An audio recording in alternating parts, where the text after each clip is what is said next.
예전에 업무를 하면서 만나뵀던 분도 있고 처음 뵙는 분들도 있는데요. 오늘 3시간 동안 제가 알고 있는 부분을 최대한 많이 전달을 해드리겠습니다. 혹시라도 나중에 필요하시면 언제든지 이 사이트 통해서 저한테 연락을 주시면 제가 아는 데까지 성실히 답변을 드리도록 하겠습니다. 잠깐 이제 말씀을 드리다시피 소개를 잠깐만 하고 시작하도록 하겠습니다.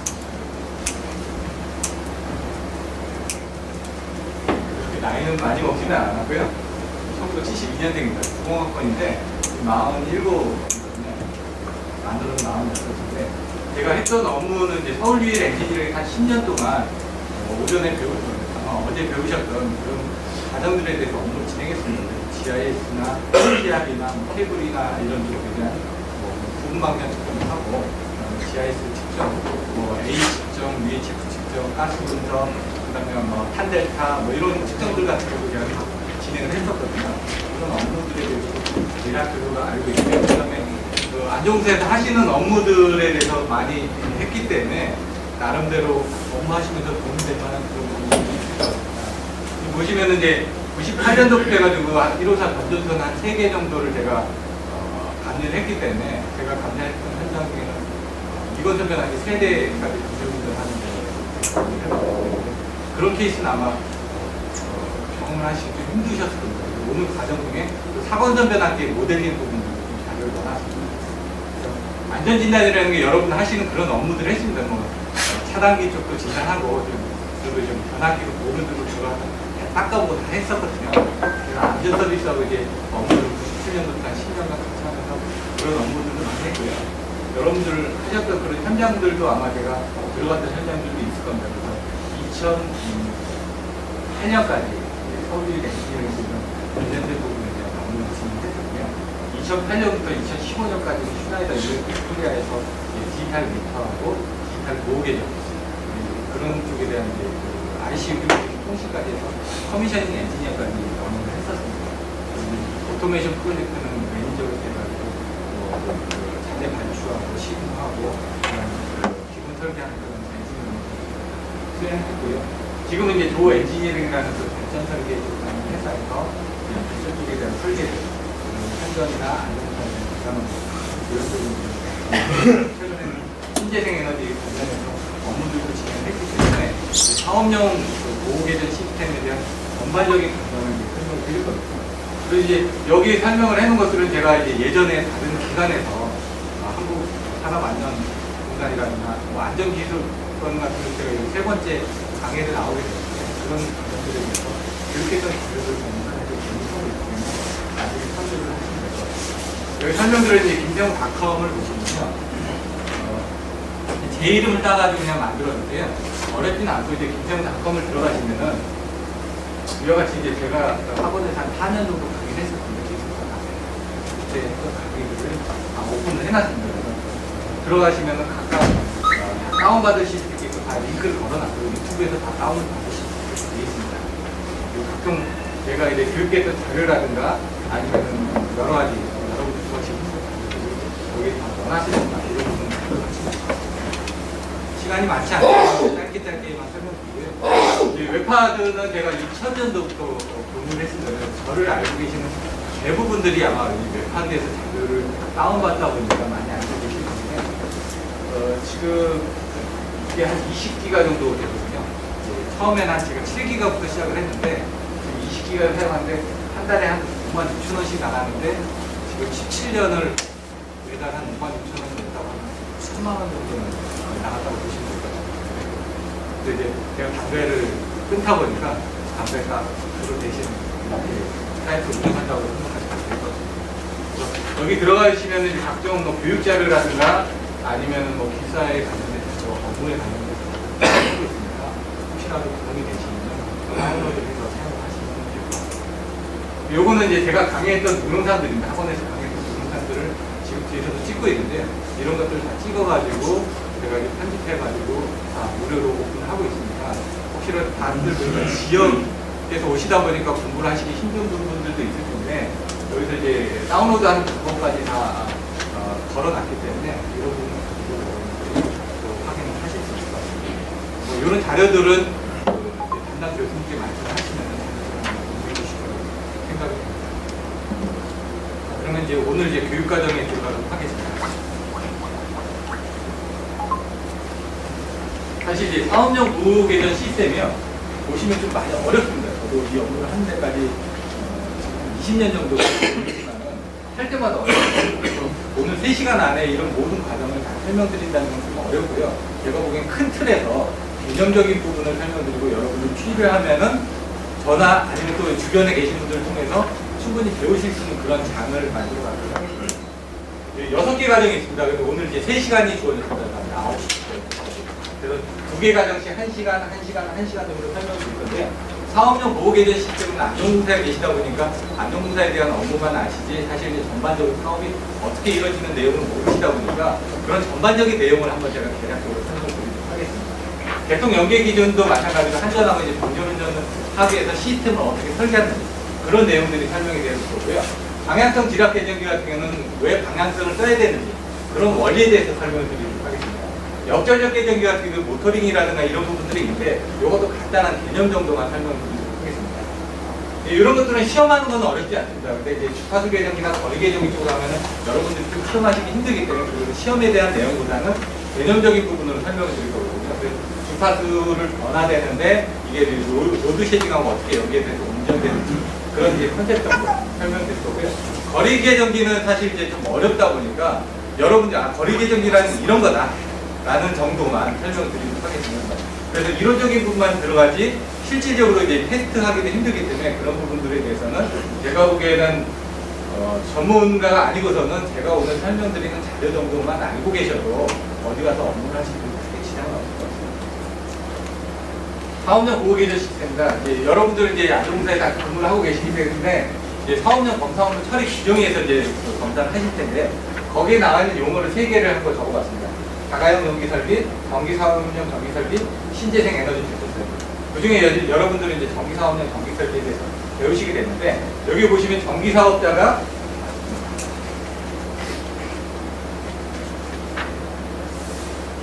전기사업에 사용하는 전기설비를 말한다. 그러니까 전기사업법에 의해 가지고 저축을 받습니다. 모든 걸. 그래서 기본적으로 여러분들이 아셔야 될 게 뭐 기술 기준도 있고 여러 가지가 있지만 사업용 보실 땐 전기사업법에 대한 기준을 좀 많이 알고 계셔야 됩니다.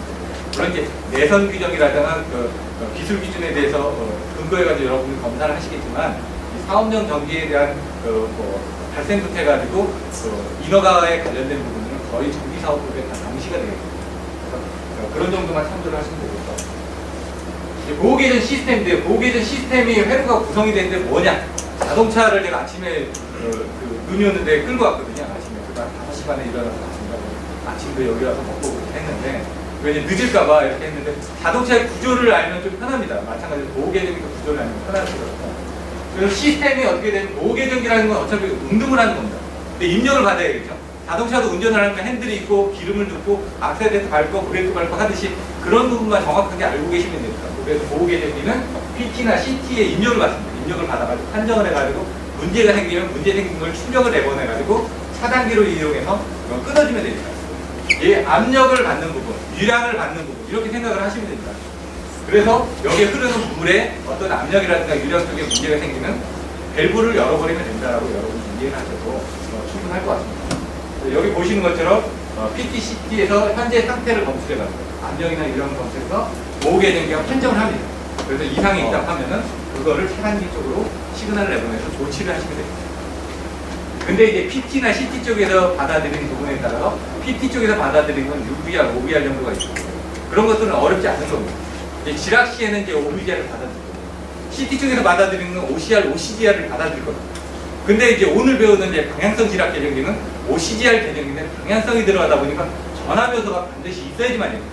여러분들이 알고 계시는 SGR 같은 그런 부분들이 전압 요소를 기준으로 해가지고 전류의 방향을 가지고 판단하다 보니까 이따가 역전력 개정기나 방향성 개정기 쪽으로 가서 보시면 좀 많이 혼돈되는 부분이 많습니다. 이상적인 부분.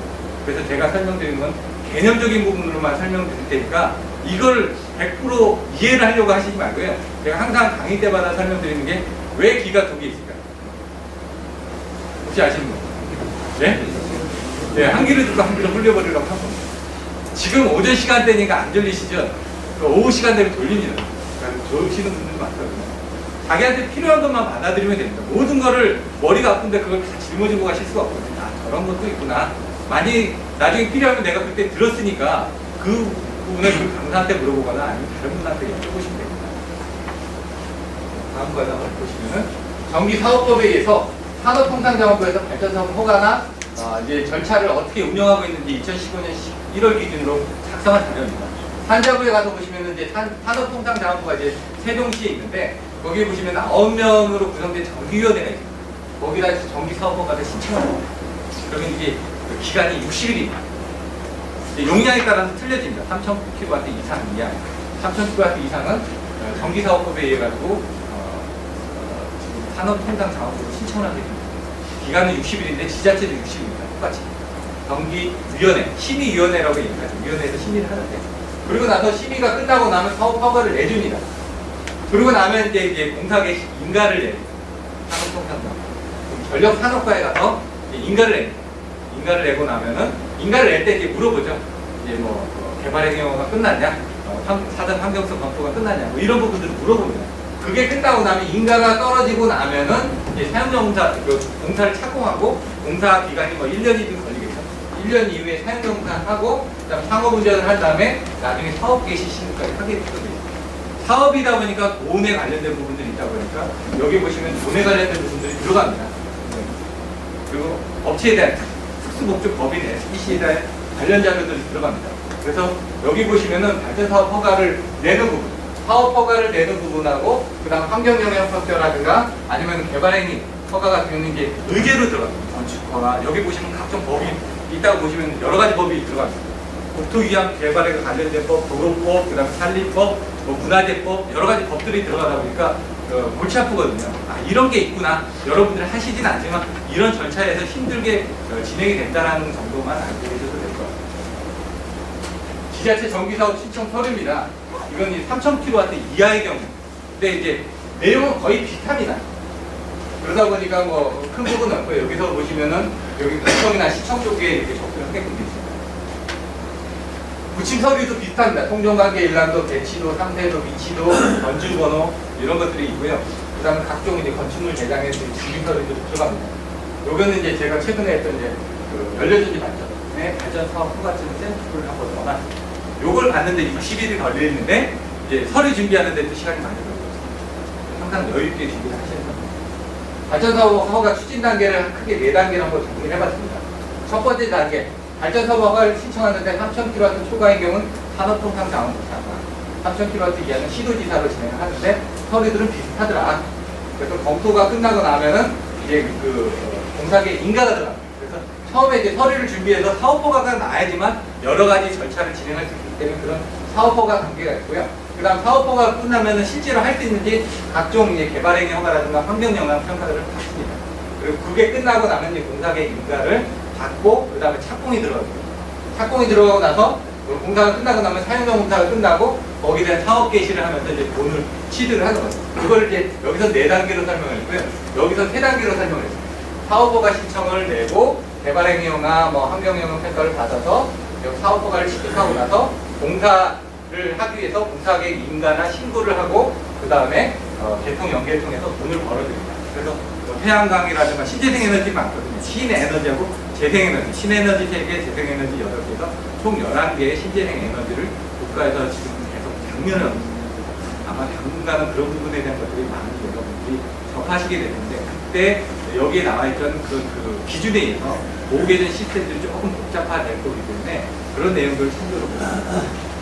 태양광 발전할 때 여기 보시면은 사업 인허가에서 전기사업허가, 개발행위허가에 이런 부분들이 들어갑니다. 기타 인허가 부분들이 들어가요. 그 다음에 여기 보시면 유관기관하고 업무를 협의할 때 한전하고 이제 송변전 전기설비 이용 신청합니다. 요거 7개월 걸립니다.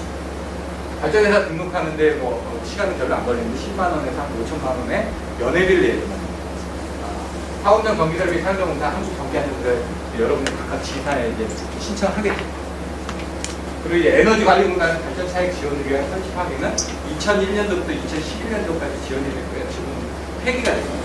이런 내용은 없었는데 각종 서류들을 거의 동일합니다. 또 주요 인허가 절차인데 발전사업 허가를 내고 그 다음 개발행위 허가를 하고 공사계획 인가하고 그 그 다음에 공사 착공을 한 다음에 여기 보시는 것처럼 사업용 전기 설비에 대한 사용용 공사를 하고 그 발전을 하게 됩니다. 그래서 여러분들이 관여하실 부분들이 공사기 인가 부분하고 이 사용용 공사 부분이 아마 여러분들이 담당하시는 부분이 되니까 그런 절차 정도만 하시면 돼요. 개발행위 허가인데 여러 가지 부분을 봅니다. 법이 많이 있습니다. 환경성 검토도 여러 가지 부분을 위해서 진행을 하게 됩니다. 한전 송전용 전기설비 이용 시청 7개월 걸린다고 얘기했는데 제가 지금 진행을 하고 있는데 여기 좀 바뀌었습니다. 법이 계속 바뀌다 보니까 그냥 참고적으로 제가 이제 올해 업무를 하면서 규정들을 바뀐 것들을 여기다 첨부자를 넣어놨습니다. 참조만 하시면 될 것 같습니다. 접속제의 하는데 4개월 걸리고요. 접속제의 수락하는데 2개월, 그 다음에 이용계약 하는데 1개월. 배전용은 5개월 걸립니다. 3개월, 1개월, 1개월.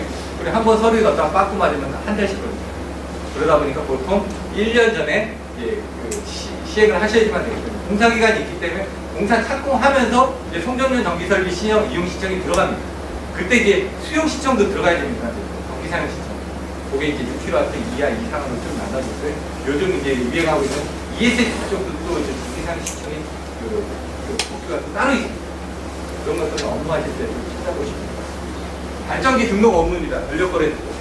개통병입을 준비하기 위해서 이제 중앙급전 발전이냐 비중앙급전 발전이냐 1호사냐 21900이냐에 따라서 내용도 틀려지고 서류도 많이 바뀌어야 됩니다. 용량이 20MW 이상인 경우는 22.9라도 이제 안전성 검토가 이루어져야지만 됩니다. 그런 것들은 전력거래에서 하고 업무를 하시면서 또 배우실 수 있습니다. 여러분들 하실 일은 없을 겁니다.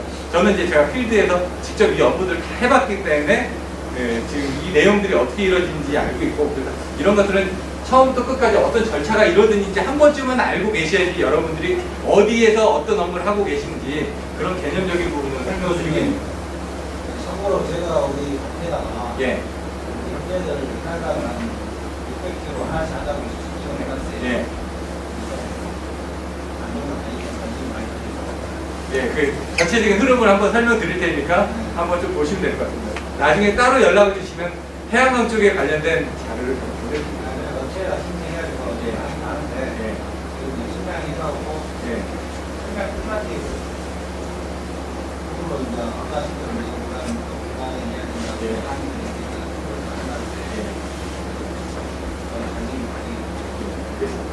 요거는 이제 전기공사협회에서 나온 자료입니다. 태양광 발전설비 가이드북인데요.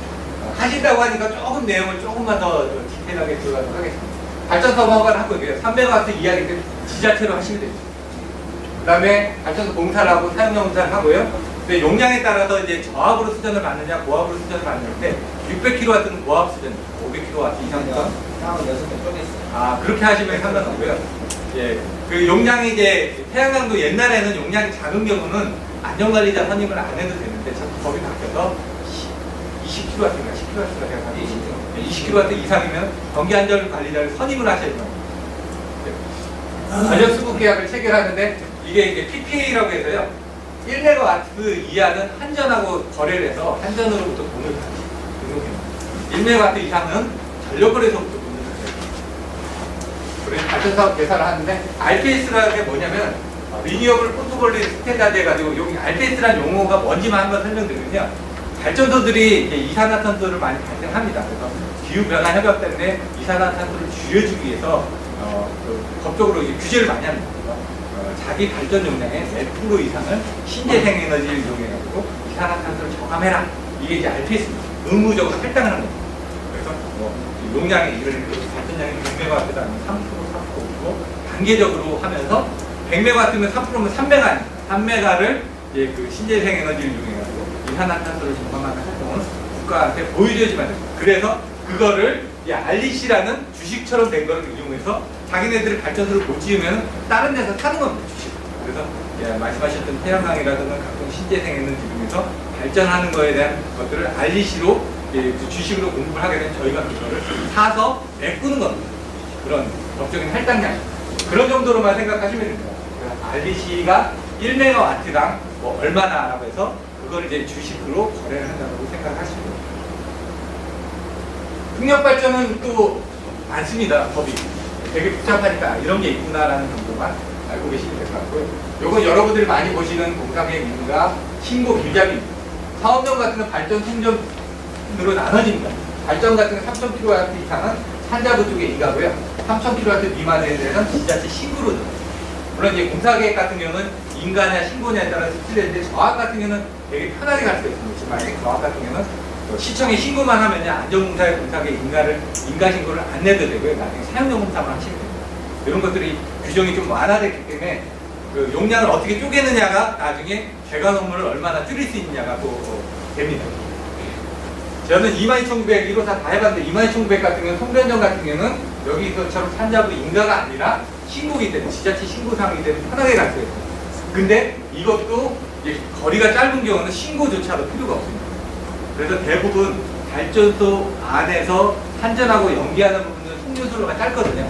그렇기 때문에 이런 것들은 신고 대상도 아니기 때문에 여러분들 내용을 잘 모르시죠. 왜냐면 안전공사로도 안 들어오니까 이게 나중에 이제 공사계 인가 때는 아시겠죠. 인가 때는 이런 게 진행이 되겠구나 이런 것들을 아실 수가 있습니다. 대략적인 부분은 뭐 여러분들이 잘 아실 거라고 생각하고 넘어가도록 하겠습니다. 사업의 허가 기간들입니다. 한번 찾아보시면 되고요. 공사계획 인가의 신고 기간입니다. 이런 것들은 정비사업법 별표 5번, 6번, 8번에 정확하게 나와있기 때문에 그것들을 정리한 것들을 참조해서 보시면 되고요. 이거는 제가 업무를 하면서 이제 전력산업사 쪽에 업무 리스트를 정리한 겁니다. 지금 신재생에너지 쪽에 대한 공사계획 인가 쪽은 박장호 주무관하고 박진환 전문가이 업무를 하고 있습니다. 한전에서 법이 바뀌었습니다. 규정이. 올해 8월 1일 날.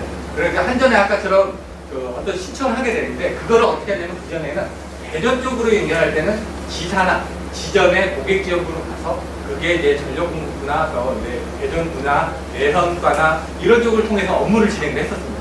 근데 송전 쪽으로 연계할 경우 이제 용량이 크니까 송전이 되겠죠. 조합 송전을 하게 되면 전력관리체 교통운영부로 가서 협의를 해가지고 이걸 또 지사에 있는 전력공급부하고 국덕이 협의를 해야 되고 막 되게 복잡해졌더니 그거를 올해 8월부터 바뀌어서 모든 연계 신청 아까 얘기했던 송배전 전기 설비 이용 신청을 하게 되면 지사에 있는 고객지원부를 가서 접수를 합니다. 그럼 번호를 땁니다. 번호를 따가지고 이때 물론 수용 신청을 같이 하셔야 되는데 그게 이제 전력 공급부로 가느냐 지사로 가느냐 아니면은 전력관리처로 가느냐 이렇게 쪼개져서 보내준다. 창구를 일어나 있다라고 보시면 됩니다. 기존에 복잡하던 부분이 일어나야 됐으니까 이런 부분을 참조를 하셔야 될 것 같아요. 군산연전은 계통 배전기 계통에 대한 연계 기술 가이드라인이 계속해서 올해 4월달에 변경이 됐습니다. 그래서 이와 같이 이제 군산연전 같은 복잡한 과정으로 그냥 이루어지고 있다. 라는 정도만 알고 계시면 될 것 같고요. 한전 홈페이지에 나와 있는 특권 연계 쪽입니다. 그래서 보시면 고객 지원 부서로 접수를 하게 되면은 내선 부서나 전력 관련 부서나 성변전 부서에서 각종 어떤 식으로 유기적으로 업무가 진행되는지 나와 있습니다. 그냥 참조만 하시면 될 것 같습니다. 발전 사업 관련해서 내용이 나왔습니다. 발전기 등록을 할 때 정회원이냐 아니면 뭐 준회원이냐 등록을 해가지고 전력거래소 회원 가입을 한 다음에 아까 얘기드렸던 것처럼 중앙급정 발전이냐 비중앙급정 발전이냐 1호사냐 22,900이냐에 따라서 검토하는 부분들이 틀려집니다. 기술검토가 여기 나와 있던 발전들의 특성도 검토를 해야 되고 유효적지 또 결정을 해야 되고 보호 방식도 검토를 해야 되고 여러 가지 검토하는 사항들이 많이 있습니다. 그런 업무들에 대한 샘플 자료들을 뒤에 간단히 나타나면 원하십니다. 유효적지 검토 같은 건 어렵진 않은데 제가 생각하고요. 나머지 과정들을 통해서 이렇게 진행이 됩니다. 사업이라는 것들을 제가 이제 프로젝트 매니저를 해봤기 때문에 전체적인 큰 틀에서 말씀을 드리는 거고 혹시라도 이런 업무를 나중에 또 하시려면 어디 가서 이런 내용들을 설명해 주는 데가 없어서 저도 혼자서 막 끙끙대면서 전화해가면서 유관기관 발로 쫓아다니면서 제가 다 배운 거거든요. 몸으로 체득한 거기 때문에 이렇게 준비를 해놨습니다. 한번 보시면 될 것 같습니다. 회원 가입하고 승인하는 절차들이 있습니다. 그래서 10만원에서 가입비는 20만원이고 10만원에서 5천만원의 연회비를 냅니다. 제가 예전에는 어떤 이렇게 했었냐면 전력거래소에 발전사업 가입자만 안 되는 교육을 안 했습니다. 제가 매년 전화를 했습니다. 매년 전화를 했더니 2000년, 2000년도가 6년도에는 제가 청강을 했었죠. 중앙연선도 제가 청강을 했었고 못 들어가니까 저는 공공기관에 근무를 하지 않기 때문에 그렇게 해서 청강을 해서 들었습니다. 이 안전공사도 제가 4번 정도 수업을 들었거든요. 여기서 저도 이제 여러 가정의 과정들을 수업을 듣고 이제 많은 부분을 배우려고 노력을 합니다. 그때 했던 것들인데 뭐 기술검토 의뢰들의 보호방식 검토, 주변 악기 획정정 뭐 이런 것들에 대한 것들을 한 번씩은 다 해봤기 때문에 여러분들한테 간단하게 설명을 드리는 겁니다. 전력거래 절차도가 하고 S&P가 있는데 S&P는 기억이 잘 안 돼. 시스템 마지널 프라이스가 계속 한계 가격. 주식처럼 주가가 올라갔다 내려갔다 하는 거죠. 그것처럼 S&P는 그때 가격을 파는 겁니다. 옛날 태양광 같은 경우는 S&P 가격이 한 700원 하다가 지금 뭐 한 70원대로 떨어졌죠. 10분의 1이 반토막이 아니죠. 그러다 보니까 요즘 사업성이 없는 거죠. 근데 이제 알리시라는 걸 판매를 하면은 알리시에서는 약간의 그 가중치가 주어집니다. 예를 들어 태양광 설비를 그냥 짓게 되면은 1.0인데 용량이 작으면 1.2배로 알리시를 줍니다. 용량이 크게 되면 0.8배로 알리시를 줍니다. 그런 경우는 이제 S&P로 파는 게 더 나을 수도 있죠. 올해까지는 PV하고 ESS를 같이 쓰게 되면 알리시를 5.0을 5배. 내년에는 4.5 이런 식으로 계속 공공기관에 지금 ESS를 장려하기 위해서 그런 그 규정들이 2026년까지 줄어들고 있습니다. 그러니까 ESS도 업무를 했기 때문에 그런 규정들은 다 수정했었는데 저도 많은 걸 하다 보니까 다 기억을 하지는 못합니다. 자료들 보고 그때 제가 가지고 있는 자료들이 많다 보니까 사실 지금 제가 사들이 20개가 넘습니다. 옛날에 그것까지 하면 50개 됩니다.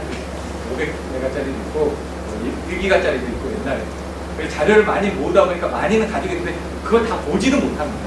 근데 이제 많이 가지고 있으니까 지금은 이제 구하기가 쉽죠. 구글로 칩니다. 저도 자료 구하러 다니는 게 아니라 구글로 치면 그게 제일 빠릅니다.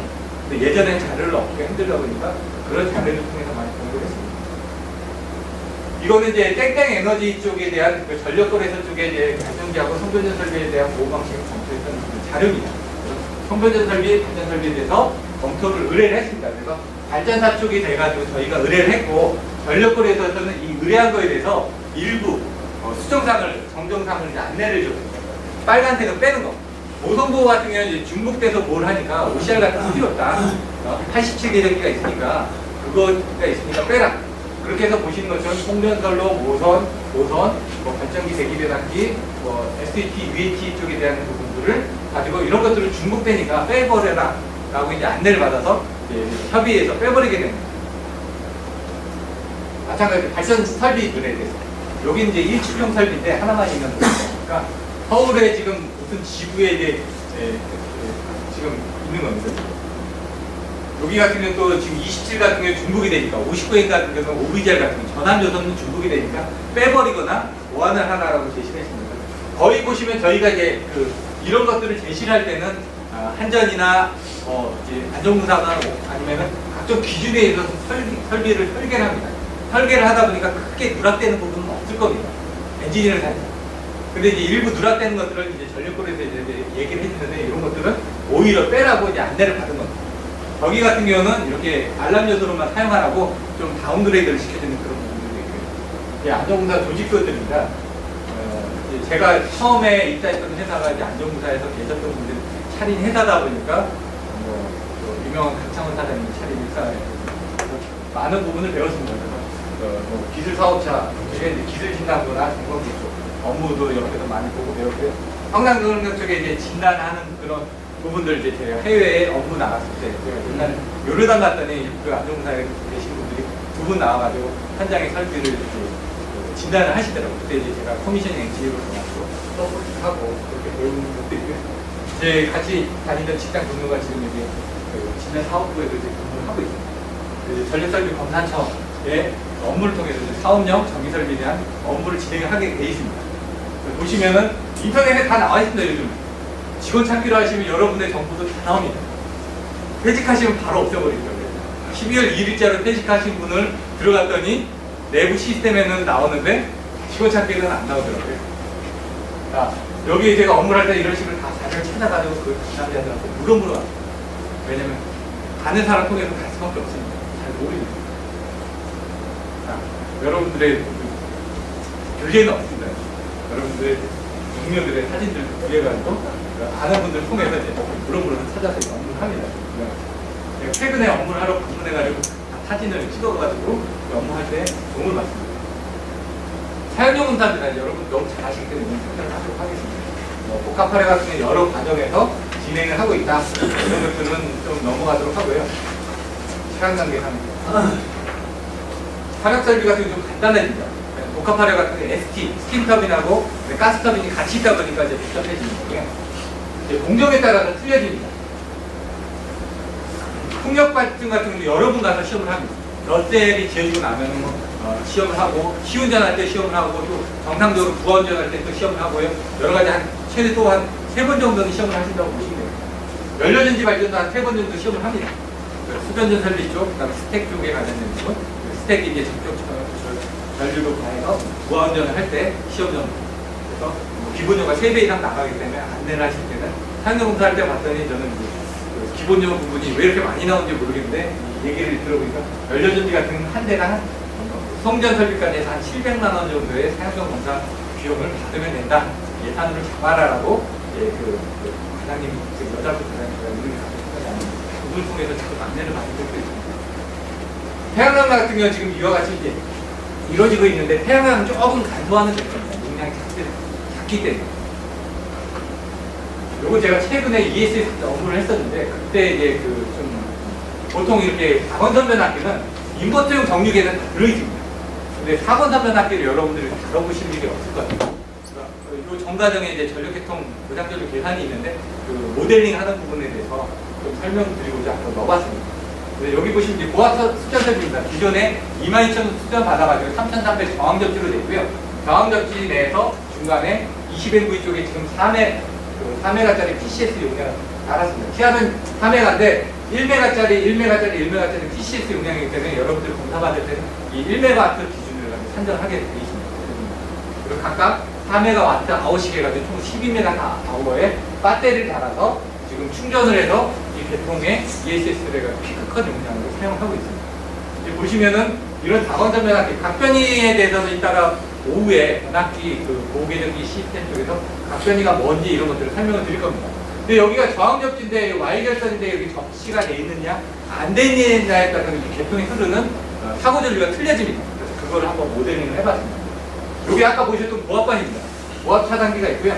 그 다음에 이게 4번 선전압기가 여기 들어있고요. A식이 한 대가 있습니다. 그리고 이쪽에 각각 PCS, 요 앞에 PCS가 1메가와트짜리가 하나가 있고요. 요 뒤에 배터리가 4메가와트씩 들어있습니다. 그리고 요거는 이제 4번 선전압기인데 저도 4번 선전압기는 몰드 변압기 처음 봤습니다. 그러다 보니까 이 자료를 정리를 했는데 여기가 1차원선입니다. 이게 1차원선. 이게 2차원선, 3차원선, 4차원선. 안에를 뜯고 왔더니 1차, 2차, 3차, 4차. 제가 안에 들어가서 사진도 다 찍고 했었는데, 이제 이렇게 돼 있구나. 볼 일이 없으니까 저도. 그래서 그때 사진을 찍어놨었는데. 변압기 결선도로 보이면 2차 건선이든 3건선이든 4건선이든 형태는 동일합니다. 1차 건선에 2차, 3차, 4차가 있습니다. 그걸 이제 등가회로를 저와 같이 만든 겁니다. 요건 이제 상권, 해외에 있는 자료들의 근거를 가지고 다 작성을 했습니다. 그거를 이제 보시면 1차, 2차, 3차, 4차 이런 식으로 돼 있는 거죠. 그거를 이제 등가회로 돼 있는데 이제 딱 펴집으면 이게 델타죠. 델타를 Y처럼 바꾼 겁니다. 근데 사실은 이제 8개 과정이 나오는데 그냥 줄여가지고 6개 과정으로 줄였습니다. 1차 측하고 2차 측의 결선이나 건습이나 전압이나 건습이나 다 동일합니다. 그걸 다 갖다 놓고 가정하고 그 다음에 거기에 대한 각각의 결선에 대한 연관 관계를 등가회로 해가지고 표시를 해봤습니다. 보시면은 이게 1차, 2차, 3차 부분에 대해서 여자하고 달락을 해가지고 이제 퍼센트 임피던스를 측정한 겁니다. 이게 다 측정을 통해서 각각의 앞에 보셨던 요 세부적인 이 임피던스를 다 계산을 해야 되는데 사실상 측정을 할 때 대부분이 1차하고 2차, 1차하고 3차, 1차하고 4차만 테스트를 하다 보니까 나머지 과정들에 대한 임피던스들이 없습니다. 그러다 보니까 이 과정들이 없으니까 그거를 이제 유추를 해가지고 아이디어하게 계산을 합니다. 상건선 변압기 같은 경우는 테스트를 어떻게 하냐에 따라서 틀리는데 제가 이제 옛날에 이제 상건선 변압기 2대를 동료운전한 케이스가 있어요. 그런 경우는 이쪽에서 타고 나면 거꾸로 치고 올라갑니다. 그래서 여러분들 대부분 1차하고 2차, 1차하고 3차만 보는데 2차하고 3차가 연결이 돼서 동료운전 되면서 역전력이 치고 가는 케이스가 있었습니다. 그래서 이제 그 임피던스가 문제가 돼가지고 저도 그때 이제 이걸 공부를 했던 거거든요. 그러다 보니까 그때 이제 배웠던 것들이 여기서 많이 도움이 됐습니다. 보시면 그렇게 해서 이제 각각의 가정들인데 이게 3건선 변압기하고 똑같습니다. 계산하는 방법은. 3건선은 여러분들이 자료들이 많이 나와 있습니다. 그래서 2분의 1 해가지고 더하고 빼고 여기까지가 여러분들이 알고 계시는 3건선 변압기의 등가회로인데 그 2차 측에 아까 가운데 있던 5번하고 6번에 대한 등가회로 부분에 대한 내용들이 들어갑니다. 그것들이 1, 2, 3, 4에 각각 여기 보시면 이렇게 들어가 있죠. 여기도. 이렇게 들어가 있죠. 그 과정들을 빼내는데 측정된 데이터는 이 세 개밖에 없었습니다. 그러다 보니까 나머지에 대한 데이터를 알 수가 없기 때문에 저희가 이것도 같다라고 보고 그냥 계산한 겁니다. 계산 편의상 아이디어라고. 6%라는 부분은 계산해야지 여러분들이 쉬우니까 실질적으로는 제가 명사합니다. 실제로 6%인데 6%니까 얘가 3% 하면 얘가 3%면 얘가 6, 얘가 6, 얘가 6, 얘가 6 다 되죠? 다 2%가 되니까 그 단계를 그냥 그렇게 계산한 겁니다. 그래서 1.33MV 기준으로 3%. 근데 얘는 4MV다 보니까 얘 용량을 다 3%인데 이걸 4MV를 모달링 하다 보니까 4%로 해서 사본선 변압기를 각각 따로따로 다 만든 겁니다. 근데 이제 중요한 거는 변압기에는 정상, 역상, 영상회로가 있는데 그 영상회로까지 등록을 하려다 보니까 이제 Y결선을 집어넣는 겁니다. 그래야지 선로가 다 연결이 돼서 고장적으로 계산하는데 문제가 되지 않습니다. 단지 여기 Y결선이다 보니까 한전의 유협지 개념으로 해가지고 접지를 잡아놓고 오다 보니 문제가 생기는 거예요. 왜냐하면 이 1차 측은 저항접지인데 여기 직접 접지를 잡아버리면 이쪽으로 지압돌려 많이 흐를 거 아닙니까? 그래서 그 부분에 대한 것들을 안내를 드렸습니다. 여기가 직접 접지일 때, 비접지일 때, 고장 접지일 때. 세 가지 케이스를 해가지고 운영을 어떻게 하게끔 이제 교통 검토를 해드린 겁니다. 여기 보시면은 1차 측이 저항 접지니까 100A가 흐르는데 여기 접지가 돼 있다 보니까 분류가 돼가지고 이쪽으로 직접 접지니까 큰 전류 한 11카 정도가 올라갑니다. 그리고 저 위에서 한 60A 정도 흘러내립니다. 그러면 거꾸로 치고 올라가는 게 이쪽에 사고 났으면은 이쪽을 통해서 한 11카가 흘러가게 되면 여기는 100A 저항 접지인데 100A보다 낮은 값에 세팅해놨을 거예요. 그러면 여기 사고 났는데 얘가 떨어지는 겁니다.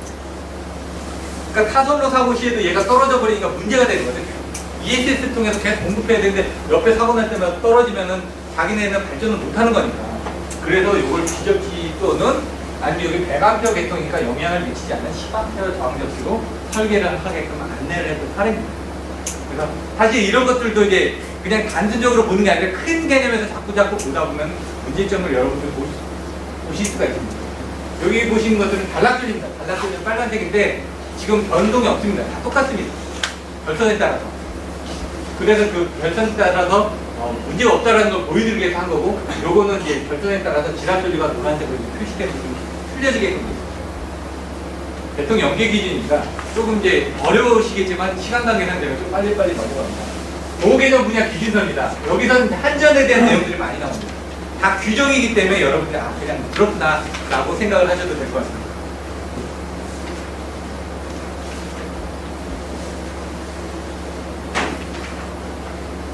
요거 같은 건 업무 흐름인데 이제 고압 쪽에 이제 병렬운전 조작 합의를 하는 거하고 저압 쪽에 병렬운전 조작 합의 하는 게 틀렸는데, 고압 쪽에 병렬운전 조작 합의를 할 때는 이제 보통 이제 전력관리체 개통운전부하고 개통보호과 쪽에서 업무를 하셔야 됩니다.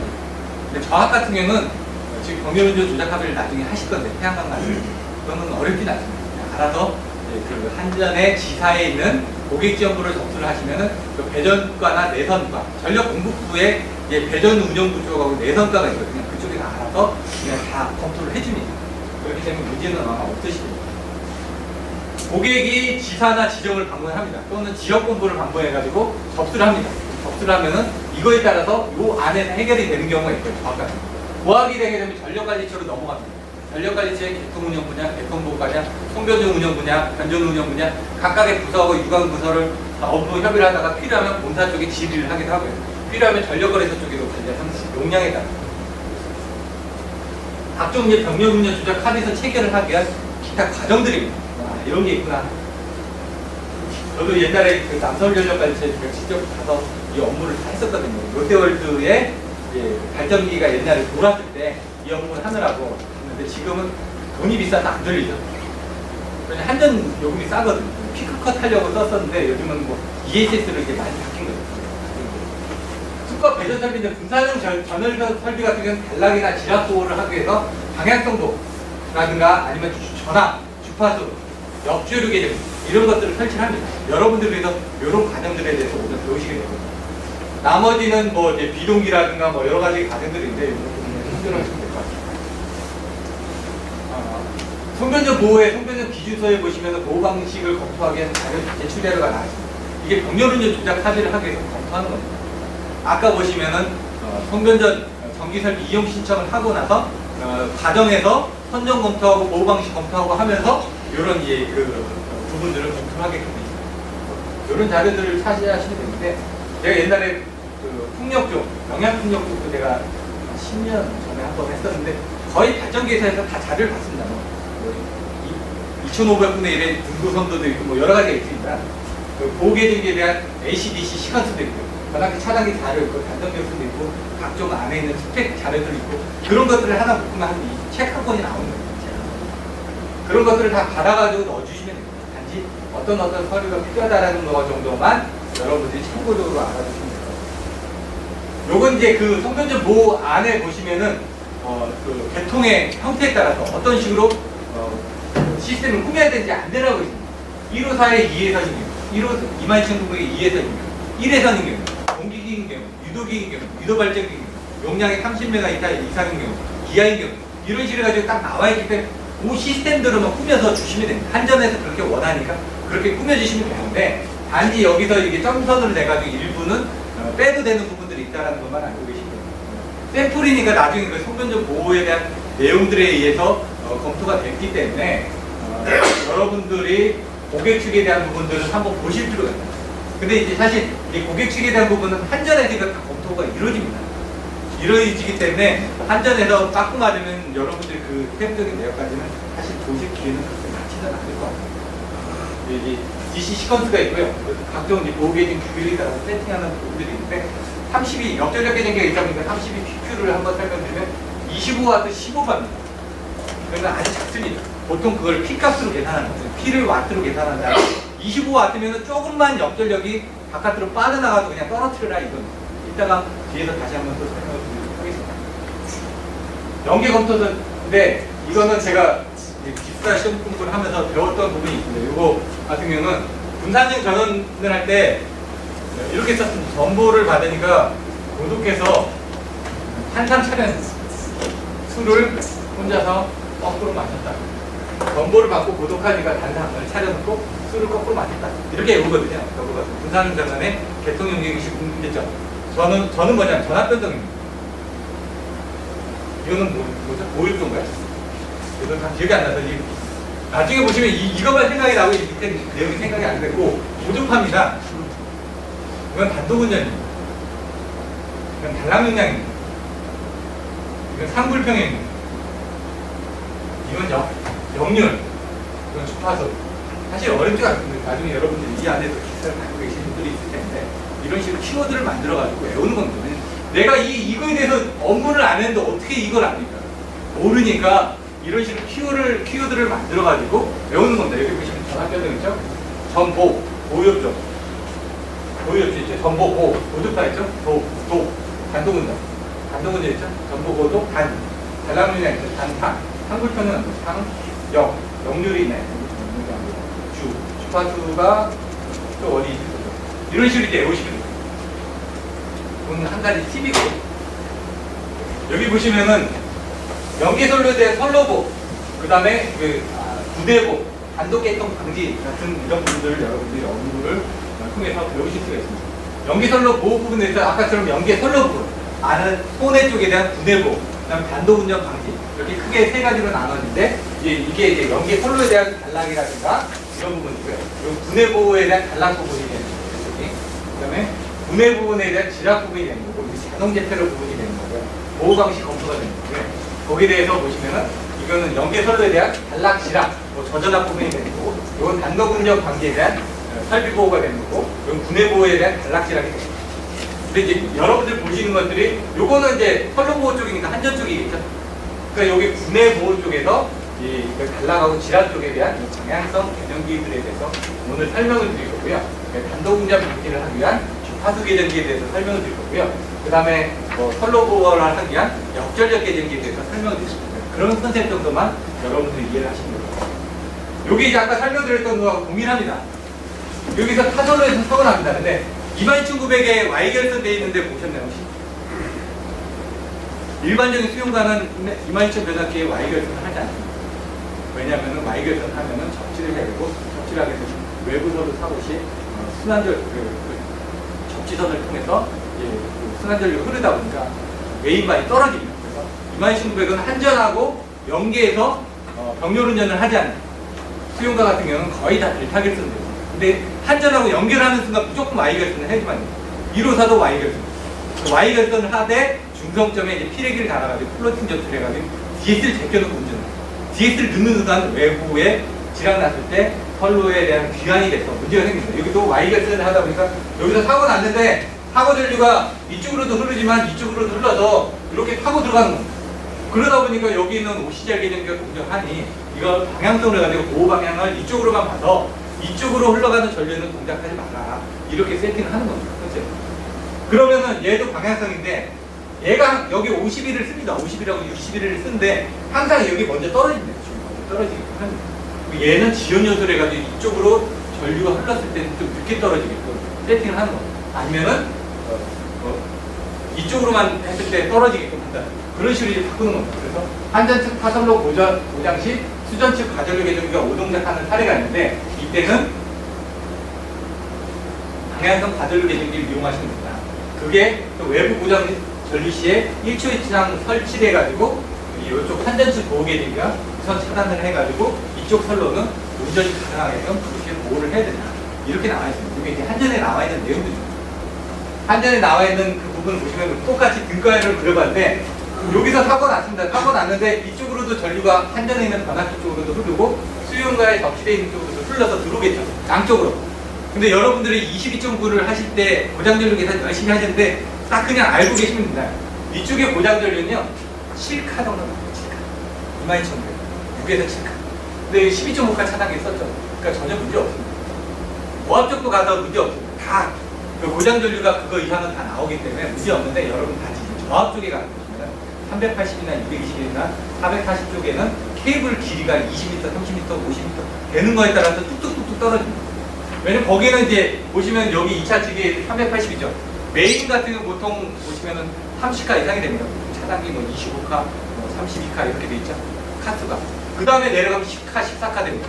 그 다음에 내려가면 보통 1.5카. 1.5카, 2.5카 이렇게 되다 보니까 거기에 나와 있는 말단의 ELB 쪽에 대한 그 거리에 대한 문제점만 여러분들 보시면 되지 나머지 쪽은 거의 그 안에 들어옵니다. 여러분들 보시는 수용 같은 거. 근데 이제 그 플랜트 같은 게 좀 틀려집니다. 플랜트 같은 공렬 운전도 하고 그 다음에 그 TR 용량들이 크다 보니까 문제가 되는 부분이고요. 요때 한전 수전반은 한 4에서 한 7카 정도 들어오신다고 생각하면 됩니다. 요게 이제 한전에 보시면 YY 델타라고 45에 60M짜리 변압기 4대가 각각 그 변전소가 구성이 되어 있고 그게 우리나라에 700군데가 있습니다. 30에 45MV 또는 45에 60MV로 있고요. 경우에 따라서는 단당 각권 변압기로 해가지고 YY 델타로 이렇게 작성이 되어 있는 경우입니다. 여기에 중성점에다 0.65짜리 저항을 달아가지고 이쪽으로 흐르는 지락 전류를 좀 제한을 하는 경우도 많이 있습니다. 그래서 보시면 여기 한 6카 정도가 흐르고 여기 1카 정도가 흘러서 아까 보셨죠? 한 1카 정도가 들어오죠. 근데 걔는 그 수용과 내부되다 보니까 아까처럼 이제 11카 정도의 전류가 들어온 겁니다. 오동작 여부입니다. 똑같습니다. 똑같은 케이스에서 사고 났을 때 이렇게 Y결선 쪽에서 한전으로 해서 타선로로 이동을 하다 보니까 메인이 떨어지는 구간이 생긴다. 그래서 그런 것들을 이런 Y결선일 때는 조심해라. 여기 한전에 나와 있는 규정입니다. 또 부동작하는 경우가 생깁니다. 그거는 중간에서 사고 났을 때 이 사고 전류가 너무 작아져가지고 검출을 못해가지고 동작을 못하는 경우가 있거든요. 병렬이다 보니까 임피던스 차이에 따라서 틀려지는데 이런 것들 여러분들이 많이 보시는 게 RST, N에서 N상의 중성선이 끊어지게 되면 전등들이 나갑니다. 임피던스 변동 때문에. 한쪽에 전등이 과전을 걸려가지고 소선되는 경우가 발생합니다. 그것처럼 얘도 분류되는 거에 따라서 전류 분배가 틀려지다 보니까 문제가 생기는 경우도 있습니다. 개통연계 보호계정기 쪽입니다.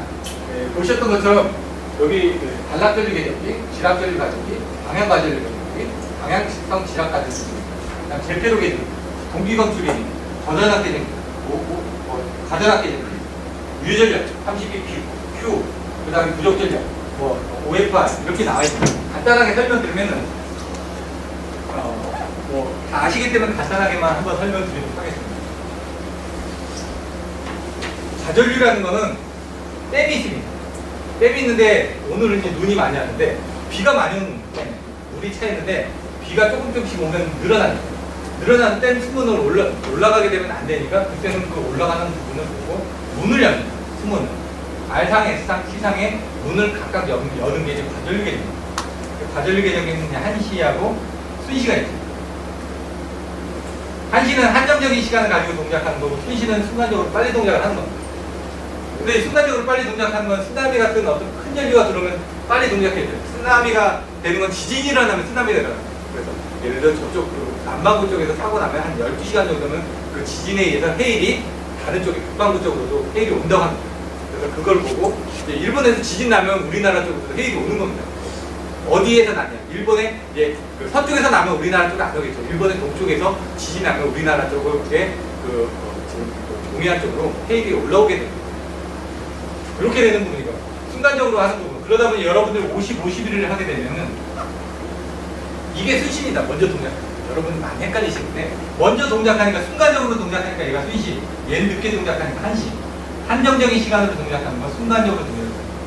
그래서 이런 것들을 RST로 따라 보는 게 이제 과전류 계정이고요. 지락 과전류 계정은 지락이 생기게 되면 보통 이제 OCGR의 잔류회로 방식을 사용하다 보니까 R상, S상, T상에 대한 삼전류가 하나가 변화가 되겠죠.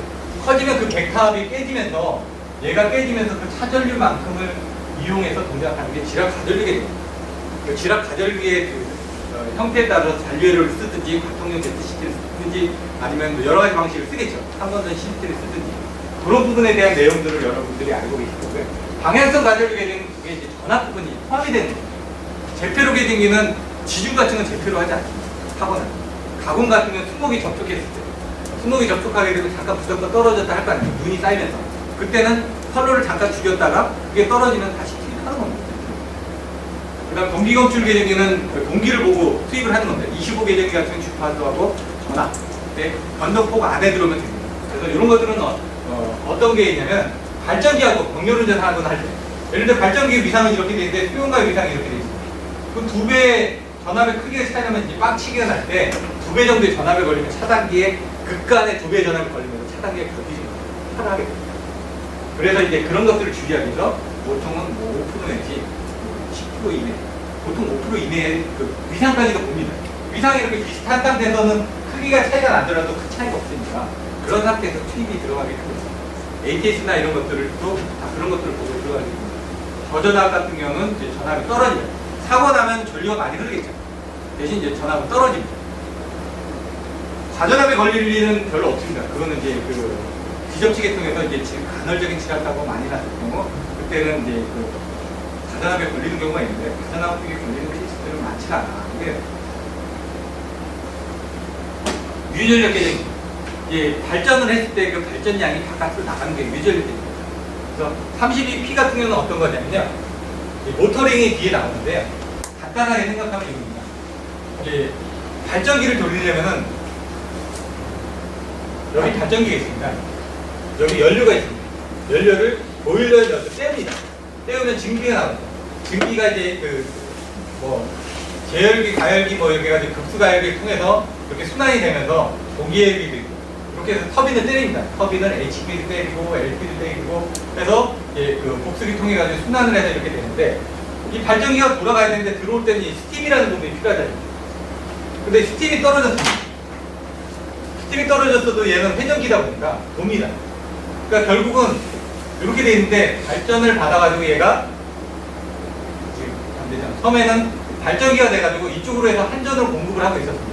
수용가 쪽에다 공급을 하고 있는데 이 스팀이 없어지니까 그때는 어떻게 됩니까? 이게 출력이 못 나가는 거예요. 못 돌려지니까.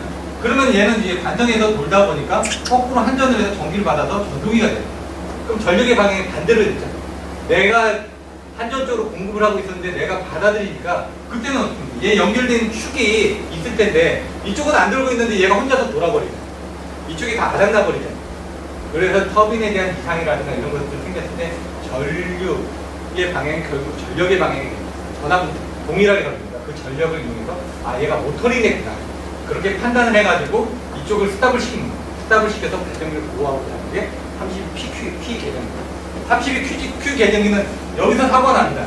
여기에서 사고 나면 발전기 같은 경우는 그 무효 전력을 공급하기 때문에 이쪽으로 한전 전력을 공급을 할 수가 없어요. 그럼 혼자서 단독 운전합니다. 계속. 그러면은 한전에서 나와서 여기서 뭔가 작업을 해야 되는데 여기를 안 끊어주면은 작업 위험하겠죠. 그래서 그런 32Q 같은 경우는 자기 발전 용량의 10% 내지 20%를 세팅해가지고 한전 쪽으로 무효 전력이 나간다는 건 사고거든요. 무효는 사고분입니다. 사고가 나갔다면은 여기를 끊어서 이 자체만 혼자 운전할 수 있게끔 그렇게 만들어지는 게 32Q입니다. 그런 내용입니다. 32U는 이제 여기 이제 스팀이 적었을 때, 아까처럼 스팀이 적었을 때 저전력이 돼서 발전을 안 하는 그런 부분을 얘기하는 거예요. 81은 주파수가 변동하는데 이건 회전기이기 때문에 그걸 검출이 가능합니다. 태양광이나 연료전지 같은 건 회전기가 아닙니다. 그러니까 얘가 돌지를 않으니까 이런 P에 대한 부분을 보는 게 아니라 주파수를 보는 거예요. 한전이 떨어지게 되면 주파수가 흔들립니다. 한전이 워낙 센 놈이다 보니까. 그러니까 이제 그 흔들리는 주파수를 보고 주파수가 여기서 보고 흔들리면 얘를 커트를 해가지고 올라가는 걸 없애주는 게 81 주파수 개념입니다. 그런 정도로 이제 나눠져 있습니다. 벡터 같은 경우는 보시면 되거든요.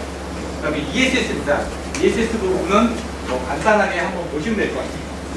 이렇게 해가지고 잠깐 쉬고, 방향성 디락계에 대해서는 다음 시간에 시작을 하겠습니다.